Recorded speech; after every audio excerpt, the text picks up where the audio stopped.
Micro finance का मतलब है छोटी रकम के फाइनेंशियल सर्विसेज और प्रोडक्ट को कम आय वाले परिवारों को उनकी जरूरतों के हिसाब से देना, जिससे वो अपने जीवन को बेहतर कर सके। क्योंकि माइक्रो फाइनेंस फाइनेंशियल सेक्टर का ही एक भाग है, इसलिए हमारे लिए माइक्रो फाइनेंस के साथ साथ देश के फाइनेंशियल सेक्टर को भी समझना जरूरी है। एक बात पूछूं, कई बार लोग जरूरत पड़ने पर अपने रिश्तेदारों या जान पहचान के लोगों से उधार ले लेते हैं या उनके पास पैसे भी जमा करा देते हैं। तो क्या यह आपसी लेन देन भी फाइनेंशियल सेक्टर का पार्ट है? राहुल, तुमने बहुत ही अच्छा सवाल पूछा। जैसे रोजगार में इनफॉर्मल और फॉर्मल सेक्टर होता है, वैसे ही फाइनेंशियल सर्विसेज में भी इनफॉर्मल और फॉर्मल सेक्टर होता है। फाइनेंशियल सेक्टर में इनफॉर्मल का मतलब है कि दो पार्टियों के बीच पैसे का लेन देन जो सिर्फ आपसी विश्वास के भरोसे हो, सरकारी नियमों के अनुसार रेगुलेटेड ना हो, लेन देन का सही और पूरा डॉक्यूमेंटेशन ना हो, डिस्प्यूट या प्रॉब्लम आने पर उसके समाधान की सुरक्षा या उचित उपाय ना होना। जैसा कि हमने पहले सीखा था, लो इनकम परिवार अपनी फाइनेंस की जरूरतें बैंक या फाइनेंशियल कंपनियों से पूरी नहीं कर पाते और अपनी फाइनेंशियल जरूरतें जैसे बचत या लोन इनफॉर्मल सेक्टर मतलब अपने सोशल नेटवर्क जैसे रिश्तेदार, दोस्त, जान पहचान के लोगों के बीच ही पूरी करते हैं। इस तरह का इनफॉर्मल सिस्टम भरोसे पर चलता है। पहला, जान पहचान के लोगों का समूह जिनका आपस में भरोसा हो, और दूसरा, समय पड़ने पर एक दूसरे की मदद करने का भरोसा। पर इस तरह के सिस्टम की कई कमियां या कमजोरियां हैं। पहली ये कि ऐसा लेन देन रेगुलेटेड नहीं है और डॉक्यूमेंटेशन भी सही नहीं होता। इस वजह से इस लेन देन में सुरक्षा भी कम होती है और खतरा रहता है। अब मान लो तुमने मुझे 1 साल के लिए 50,000 का लोन दिया। अगर मैं 1 साल के बाद पैसा वापस ना करूं या लोन की बात से ही मुकर जाऊं तो तुम कुछ नहीं कर सकते। ना तो लोन का सबूत है और ना ही कोई हिसाब किताब। आपस के लेन देन के डिस्प्यूट को लेकर आप किसी सरकारी डिपार्टमेंट से मदद भी नहीं ले सकते। दूसरी, यह सिस्टम छोटी छोटी फाइनेंशियल जरूरतों जैसे कि बचत, लोन या पैसे के लेन देन के लिए ही चल पाता है। बड़ी जरूरतों या इंश्योरेंस और पेंशन के लिए इसका इस्तेमाल नहीं हो सकता। तीसरा, आपको जरूरत होने पर समय से मदद मिल ही जाएगी ये जरूरी नहीं होता है, क्योंकि हो सकता है आप जिसके पास मदद के लिए जाएं उस समय उनके पास भी पैसा ना हो। और आखिरी बात, इस तरह की फाइनेंशियल सर्विसेज लेने का खर्चा कम होगा ऐसा जरूरी नहीं है। जैसे अगर आप साहूकार से पैसा लेते हैं तो वो आपसे कहीं ज्यादा ब्याज ले सकता है और कई बार परिवार या दोस्त लोन देने के एवज में किसी और तरीके से आपका फायदा उठा लेते हैं। पर इस परिवार, दोस्तों और सोशल नेटवर्क के अलावा एक और इनफॉर्मल फाइनेंशियल सेक्टर होता है जो कस्टमर के लिए बहुत खतरनाक होता है। कई बार फर्जी लोग या फर्जी कंपनियां कस्टमर को बेवकूफ बना के ठग लेती हैं। कितने किस्से सुनने में आते हैं कि फर्जी लोग झूठे वादे करके पैसा लेकर भाग गए या किसी साहूकार से लोन लिया जिसका ब्याज बढ़ता ही चला गया। इसीलिए फाइनेंशियल सर्विसेज लेते वक्त हम सबको बहुत जागरूक और सचेत रहना चाहिए। सही कहा आपने, तभी शायद आरबीआई का टीवी पर इतना विज्ञापन आता है। बिल्कुल, फाइनेंशियल सर्विसेज लेते वक्त कुछ बातें ध्यान रखना बहुत जरूरी है। पहला, आप जो फाइनेंशियल प्रोडक्ट ले रहे हैं वो आपकी जरूरत के हिसाब से हो और आपके फायदे का हो। दूसरा, कंपनी कैसी है और उसके साथ रिलेशन आपके लिए फायदेमंद होंगे या फिर नहीं। तीसरा, कंपनी आपको अपनी सर्विसेज और कास्ट या फीस के बारे में साफ साफ और सही बताती है कि नहीं। चौथा, कंपनी सभी जरूरी कागज, रसीदें ठीक से और समय से देती है कि नहीं। पांचवा, कंपनी का आपके साथ व्यवहार कैसा है। छठवां, कंपनी आपसे ली गई जानकारी और कागज सुरक्षित रखेगी कि नहीं और कहीं इधर उधर तो नहीं कर देगी। सातवां, कंपनी के पास आपकी कंप्लेंट या सुरक्षा सुलझाने का क्या सिस्टम या इंतजाम है। अब किसी भी कस्टमर के लिए कंपनी के बारे में इतनी जानकारी लाना और चेक करना बड़ा मुश्किल है। इसीलिए कस्टमर को हमेशा फाइनेंशियल सर्विसेज फॉर्मल सेक्टर या रेगुलेटेड कंपनी से ही लेना चाहिए। ये रेगुलेटेड कंपनी होने का क्या मतलब है? रेगुलेटेड कंपनी होने का मतलब है कि पहला, कंपनी सरकार के बनाए हुए रेगुलेटर जैसे आरबीआई से पंजीकृत या रजिस्टर्ड है।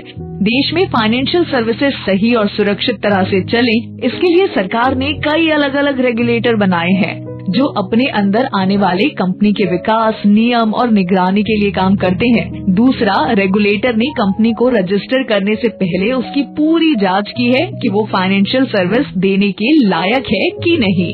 तीसरा, रेगुलेटर और सरकार ऐसी कंपनियों के विकास में पूरी सहायता करती है जिससे देश के लोगों और बिजनेस को सही और जरूरी फाइनेंशियल सुविधाएं मिल सके। चौथा, कंपनी रेगुलेटर और सरकार के बनाए नियमानुसार बिजनेस करती है और इन नियमों में कस्टमर के हितों का पूरा ध्यान रखा जाता है। पांचवा, इन कंपनियों के रेगुलेटर समय समय पर जांच करते हैं कि वो नियम का पालन कर रही है या नहीं और कस्टमर के लिए कुछ गड़बड़ तो नहीं है। छठवा, और अगर कस्टमर की शिकायत कंपनी नहीं सुलझाती है तो कस्टमर रेगुलेटर के पास अपनी शिकायत को सुलझाने के लिए जा सकता है। इन सबसे कस्टमर के हितों को सुरक्षा मिलती है। इस तरह के रेगुलेटेड कंपनियों को फॉर्मल फाइनेंशियल सेक्टर बोलते हैं। ध्यान रखो कि फाइनेंशियल सर्विसेज का देश के लिए बहुत महत्व होता है, चाहे वो कोई परिवार हो, कोई कंपनी हो, छोटा हो या बड़ा हो। सोचो तो हमारे रोज के काम में कितनी बार और कई जगह फाइनेंशियल सर्विस की जरूरत होती है। इसीलिए देश के विकास के लिए फाइनेंशियल सर्विसेज का सेफ यानी सुरक्षित और स्टेबल यानी स्थायी होना बहुत जरूरी है। तभी तो फाइनेंशियल सर्विसेज को सरकार रेगुलेट करती है।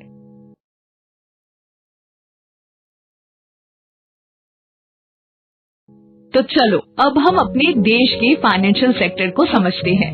भारत में 4 मुख्य रेगुलेटर हैं जो कि अपने अधीन आने वाली कंपनियों के लिए नियम बनाते हैं। पहला, RBI, reserve bank of India. ये भारत का सेंट्रल बैंक है जिसके पास देश की अर्थव्यवस्था और फाइनेंशियल सेक्टर से जुड़ी बहुत सी जिम्मेदारी होती है और ये बैंक और नॉन बैंकिंग कंपनियों को भी रेगुलेट करता है।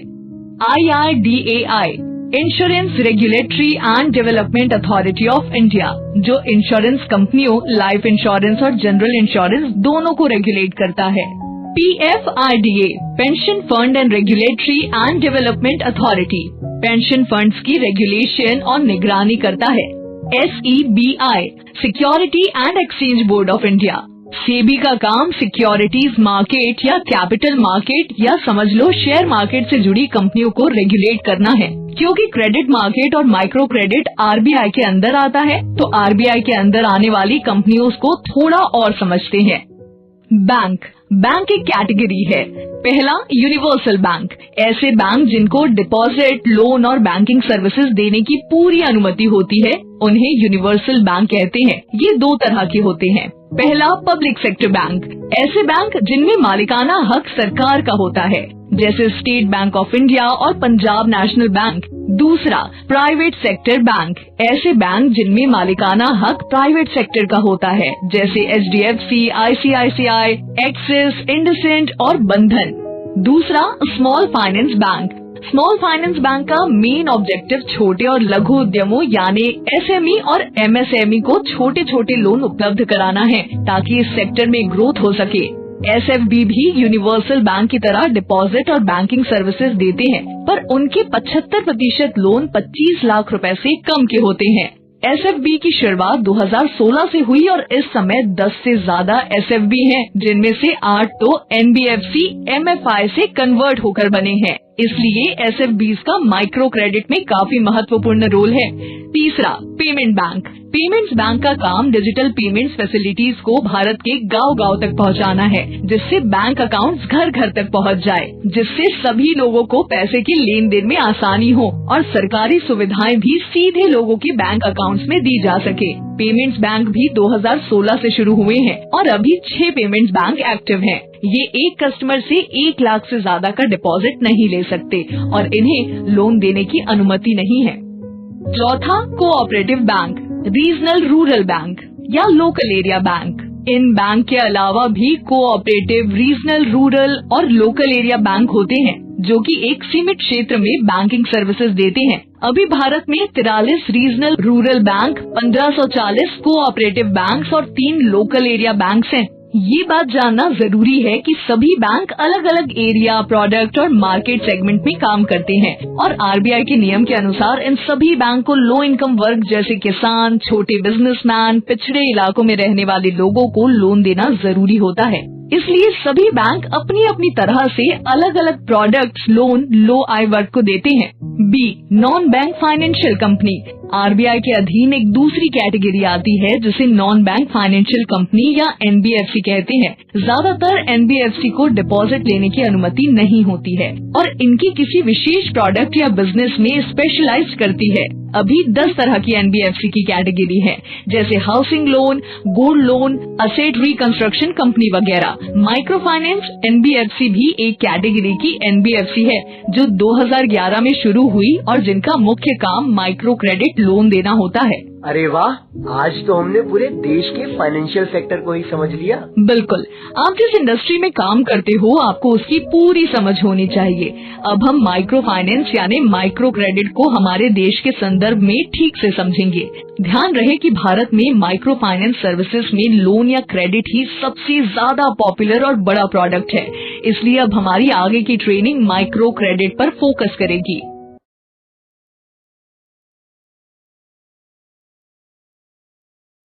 जैसे कि तुम्हें पहले बताया था कि प्रोफेसर यूनुस ने ग्रामीण मॉडल को दुनिया भर के कई विकासशील देशों में अपनी अपनी तरह से अपनाया। हमारे देश में भी इसके 2 मॉडल निकल के आए। पहला नाबार्ड का एसएचजी बैंक लिंकेज मॉडल और दूसरा जीएलजी मॉडल। इन दोनों मॉडल के अलावा भी कई cooperative bank, regional, rural bank हैं जो कम आय वाले परिवारों को फाइनेंशियल सर्विसेज देते हैं, पर इनका स्केल छोटा होता है। पहला नाबार्ड का एसएचजी बैंक लिंकेज। इस मॉडल में एक एरिया में रहने वाली 10 से 15 महिलाएं एक स्वयं सहायता समूह एसएचजी यानी सेल्फ हेल्प ग्रुप बनाती हैं और एसएचजी के नाम से बैंक में खाता खोलती हैं। एसएचजी समूह के 2 से 3 ऑफिशियल्स होते हैं जिनके केवाईसी से बैंक का अकाउंट खुलता और चलता है और उनके सिग्नेचर से ही अकाउंट काम करता है। एसएचजी के सदस्य बैंक में रेगुलर थोड़ी थोड़ी बचत करते हैं। समूह अगर नियमित रूप से बचत करता है तो एसएचजी को बैंक लोन भी देता है। एसएचजी के सदस्य मिलकर बचत और लोन के इस्तेमाल के बारे में निर्णय लेते हैं और ग्रुप के सदस्यों का पूरा हिसाब रखते हैं कि किसने कितने पैसे जोड़े, कितना लोन दिया, ब्याज कितना बना।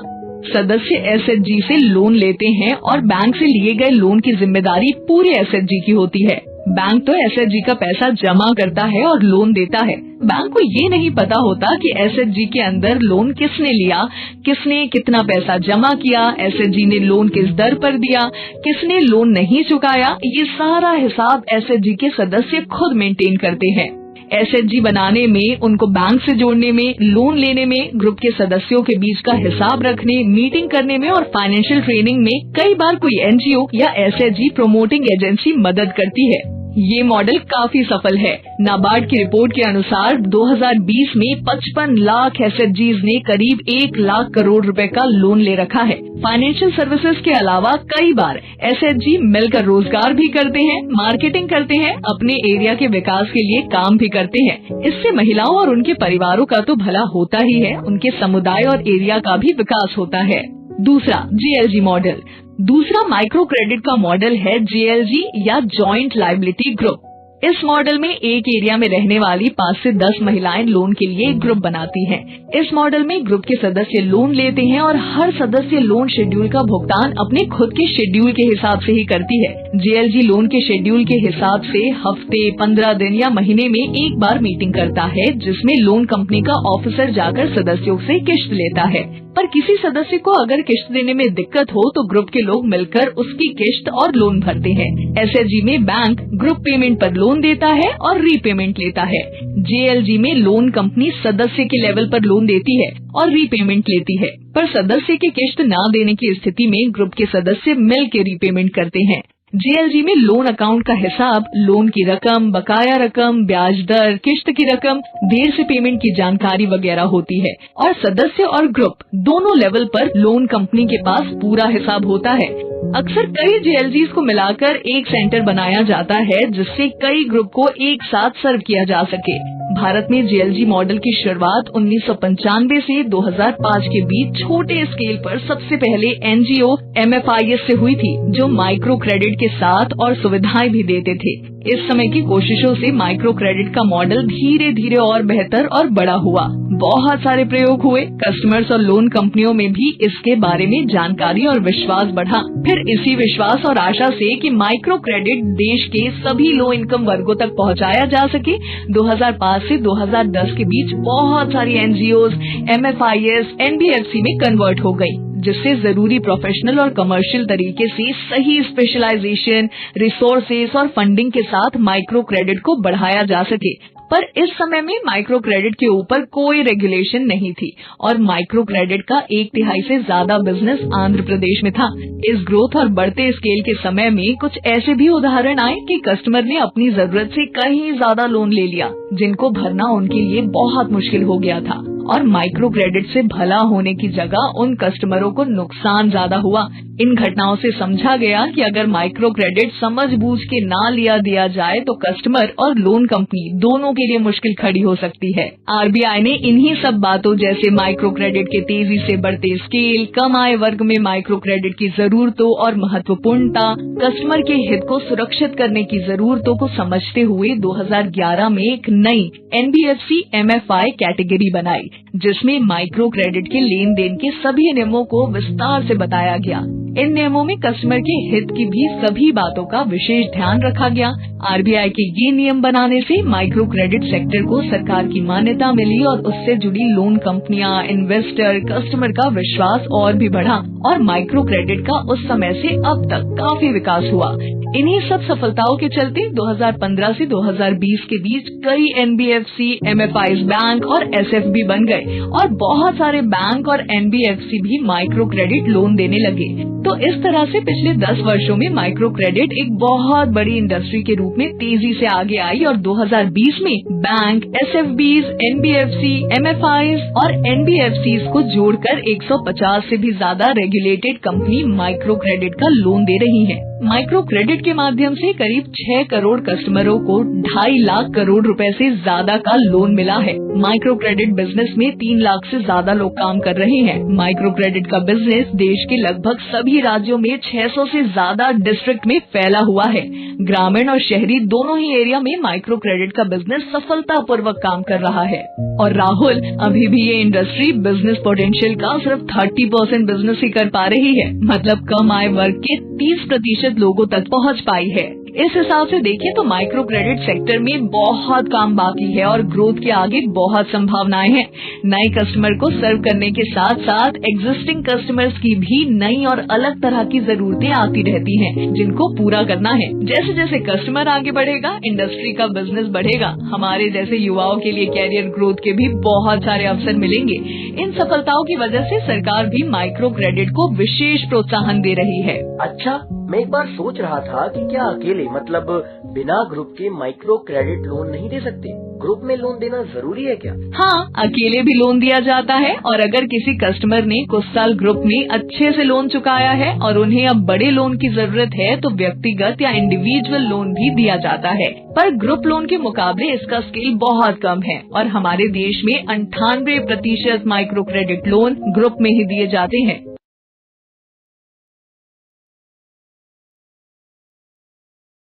अच्छा, मुझे नहीं पता था कि माइक्रो क्रेडिट इतनी बड़ी इंडस्ट्री है। पर एक बात नहीं समझ में आई कि माइक्रो क्रेडिट देने वाली कंपनियों के पास ये सब करने के लिए पैसा कैसे आता है? अच्छा सवाल है। जैसा कि मैंने बताया कि माइक्रो क्रेडिट एक सफल बिजनेस है जिसमें कंपनियां लो इनकम परिवारों को लोन देके और उनसे सही समय और ब्याज पर लोन रिकवरी करके प्रॉफिट कमा सकती है। इसीलिए बैंक और बड़ी इन्वेस्टर कंपनियां, NBFCs वगैरह माइक्रो क्रेडिट देने वाली कंपनियों को लोन देते हैं। और तो और सरकार RBI से भी माइक्रो क्रेडिट देने वाली कंपनियों को प्रोत्साहन मिलता है और कई सरकारी बैंक, नाबार्ड और सीडबी जैसी संस्थाएं भी माइक्रो क्रेडिट कंपनियों को लोन देती हैं। पर मैडम, इसमें प्रॉफिट कितना और कैसे बनता है? देखो, माइक्रो क्रेडिट कंपनियां बैंक या इन्वेस्टर से 10 से 15% इंटरेस्ट पर पैसा लेते हैं और ये पैसा लो इनकम परिवारों को 20 से 25% ब्याज पर लोन देते हैं। ये जो 10% इंटरेस्ट मार्जिन बचता है उसका करीब 5 से 8% कंपनी के खर्चे में निकल जाता है, जैसे ऑफिस का रेंट, स्टाफ की सैलरी, लोन के नुकसान वगैरह।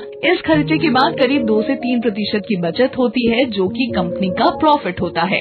इसी प्रॉफिट से कंपनी और तरक्की करती है, फंडिंग लाती है और अपने इन्वेस्टर, कस्टमर्स और कर्मचारियों के हित में और काम कर पाती है। इतनी बड़ी कंपनी चलाने के लिए तो बहुत बड़ी व्यवस्था करनी होगी ना? बिल्कुल, माइक्रो क्रेडिट बिजनेस का स्ट्रक्चर काफी बड़ा होता है। आओ जरा इस चार्ट को देखो। किसी भी माइक्रो क्रेडिट कंपनी में एक पूरी कंपनी का मेन हेड ऑफिस होता है, फिर कुछ रीजनल लेवल ऑफिस होते हैं जो कि कुछ राज्य, डिस्ट्रिक्ट और एरिया के जिम्मेदार होते हैं। हेड ऑफिस के अंतर्गत कई डिपार्टमेंट होते हैं, जैसे बिजनेस डिपार्टमेंट, जिसमें बिजनेस का फोकस होता है कि कैसे लोन और ब्रांच के बिजनेस को बढ़ाया जाए। हम लोग इसी डिपार्टमेंट के अंदर आते हैं।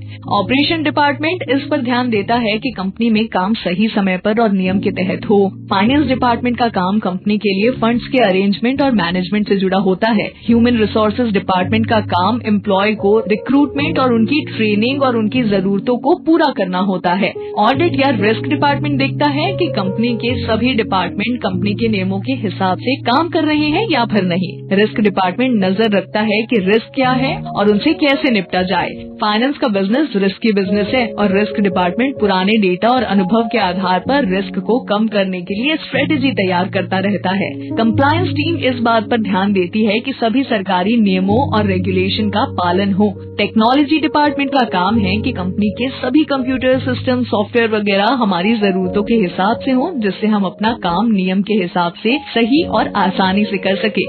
तो ये तो हुआ हेड ऑफिस का स्ट्रक्चर। हेड ऑफिस के नीचे कंपनी के साइज के आधार पर जोनल ऑफिस, रीजनल ऑफिस और ब्रांचेस होती हैं। ऐसा डिवीजन इसलिए किया जाता है ताकि ब्रांचेस को समय से रिपोर्ट किया जा सके और उनकी निगरानी भी आसान हो। कंपनी की साइज और जरूरत के हिसाब से हेड ऑफिस के कुछ काम जैसे ट्रेनिंग, HR, ऑपरेशन, ऑडिट वगैरह नीचे के लेवल पर भी किए जाते हैं। सलमा जी, ये सब तो काफी कॉम्प्लिकेटेड लग रहा है। ये सब भी समझना होगा क्या? नहीं, हर डिपार्टमेंट के लोगों को ही अपने काम से जुड़े सिस्टम, नियम, प्रोसेस वगैरह को समझने, जानने और उसके हिसाब से काम करने की जरूरत होती है।